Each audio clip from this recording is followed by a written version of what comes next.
بسم اللہ الرحمن الرحیم وبہ نستعین۔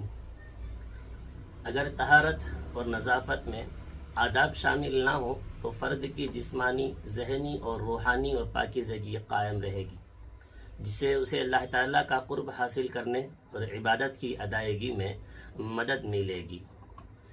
قضاء حاجت کے آداب۔ نمبر 1، بیت الخلاء یعنی واش روم میں داخل ہونے سے پہلے یہ دعا پڑھ لینی چاہیے۔ بسم اللہ اللہم انی اعوذ بک من الخبث والخبائث۔ اللہ کا نام لے کر بیت الخلاء میں داخل ہو رہا ہوں۔ اے اللہ، میں شریر جنوں اور جنیوں سے تیری پناہ مانگتا ہوں۔ نمبر 2، بیت الخلاء میں داخل ہوتے وقت پہلے بایاں پاؤں اندر رکھے اور نکلتے وقت دایاں پاؤں باہر نکالے۔ نمبر 3، اگر کسی کھلی جگہ میں قضاء حاجت کرنا ہو تو ایسی جگہ انتخاب کریں جہاں لوگوں کی نگاہ نہ پڑے۔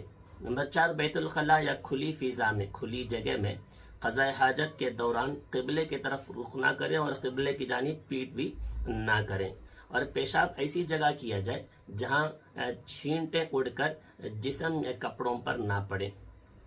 قضاء حاجت کے وقت بلا ضرورت بات نہ کریں۔ راستے پر کسی چھاؤں میں، لوگوں کے بیٹھنے کی جگہ کے قریب، قبرستان میں، کسی پھلدار درخت کے نیچے، ٹہرتے ہوئے پانی میں، کسی کنویں، نہر اور حوض کے قریب بھی قضاء حاجت نہ کریں۔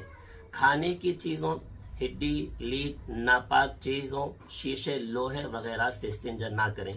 استنجا بائیں ہاتھ سے کیا جائے، البتہ اگر عذر ہو تو دائیں ہاتھ بھی استعمال کیا جا سکتا ہے۔ کھڑے ہو کر پیشاب نہ کیا جائے، البتہ کسی کا کوئی معقول عذر ہو، بیٹھ کر پیشاب کر نہ سکتا ہو یا کسی جگہ ہو تو مجبوری اور عذر کی وجہ سے کھڑے ہو کر پیشاب کرنا جائز ہوگا۔